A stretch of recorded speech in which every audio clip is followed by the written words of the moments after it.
मुख्यमंत्री नायब सिंह सैनी ने बतौर वित्त मंत्री विधानसभा में हरियाणा का बजट पेश किया है। मुख्यमंत्री ने टोटल टीवी को बताया कि जन भावनाओं को ध्यान में रखते हुए बजट पेश किया गया है। वहीं उन्होंने कांग्रेस और आम आदमी पार्टी पर भी निशाना साधा है।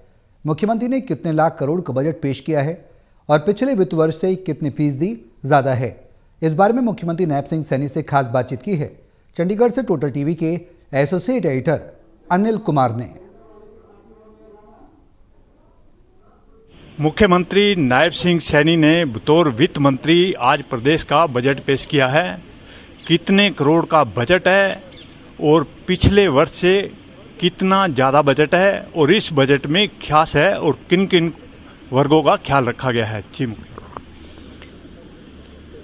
ऐतिहासिक बजट आज प्रस्तुत हुआ है 2,23,000 करोड़ रुपए का। पिछले वर्ष मैंने 2,05,000 करोड़ रुपए का बजट प्रस्तुत किया था और मुझे खुशी इस बात की है क्योंकि 2,05,000 करोड़ रुपए का जो बजट प्रस्तुत किया उसका मैंने विधानसभा में ब्यौरा भी दिया है।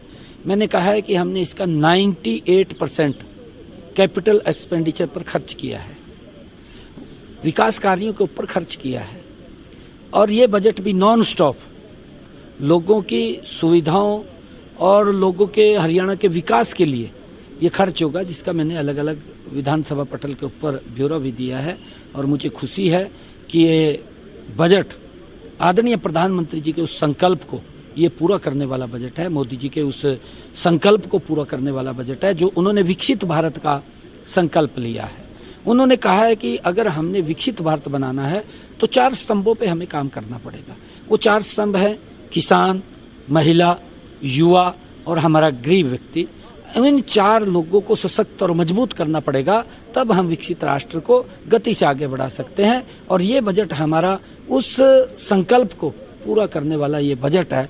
आज विकसित हरियाणा विकसित भारत में अपनी मजबूत भूमिका अदा करेगा, उस को लेकर के आज हमने ये बजट प्रस्तुत किया है, जिसका लाभ हरियाणा के 2,80,00,000 लोगों को मिलेगा। और मैं ये भी कहना चाहूँगा क्योंकि इसमें हर वर्ग का ध्यान रखा गया है।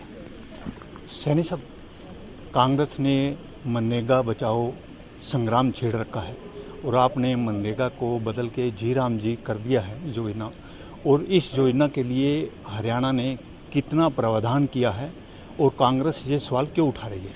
मैंने इस बजट के अंदर उसका 630 करोड़ रुपए का प्रावधान किया है।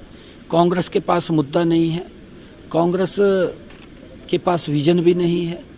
कांग्रेस ने झूठ की दुकान खोल रखी है और उस दुकान में से हर रोज कोई ना कोई झूठ परोस देते हैं, लोगों को गुमराह करते हैं और अब लोग उनकी बात में आने वाले नहीं हैं, क्योंकि कांग्रेस के पास जब कोई नीति योजना नहीं है तो आगे भी चांदना नहीं दिख रहा कुछ भी, तो ऊट पटांग की बातें करते रहते हैं।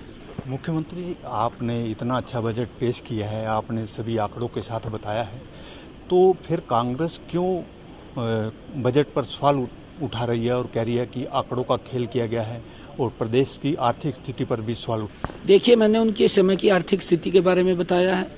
उन्होंने अपने समय के अंदर कितना कर्ज लिया था और हमने उस कर्ज को कम किया है, हर वर्ष कम कर रहे हैं। अब भी मैंने ये लक्ष्य रखा है कि 2.66, क्योंकि 3% की विंडो होती है, उससे ऊपर हम नहीं जा सकते, परंतु इन्होंने 2.89 तक शायद कर्ज को बढ़ाया था, परंतु हमने उसको लगातार कम किया। अब मैंने लक्ष्य रखा है 2.66 तक हम अगले बजट के अंदर, जब मैं कहूँगा इसको और कम करने का, लगातार हम इसको कम कर रहे हैं ताकि, और विकास को भी आप देख रहे हैं हरियाणा को किस गति से आगे बढ़ाने का काम हम कर रहे हैं। विकसित हरियाणा विकसित भारत में मजबूत भूमिका अदा करेगा, उसको लेकर के हम काम कर रहे हैं। विपक्ष के पास मुद्दा नहीं है क्योंकि उनको आगे भी चांदना नहीं दिखाई दे रहा, आगे भी अंधेरा दिखाई दे रहा है और इस प्रकार की उठपटांग बातें करते हैं।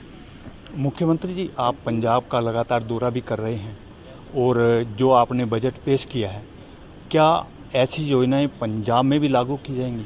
देखिए, पंजाब में मैं बार बार बोलता हूं कि मोदी जी के नेतृत्व में जितनी योजनाएं चल रही हैं हरियाणा के अंदर, वो सारी योजनाएं पंजाब के अंदर लागू होंगी, क्योंकि पंजाब के लोग वहां के राजनीतिक दलों से आहत हैं, क्योंकि कांग्रेस और फिर आम आदमी पार्टी दोनों ने लोगों के साथ वायदे किए, सजाबाग दिखाए, परंतु लोग वोट देकर के अपने आप को ठगा महसूस कर रहे हैं।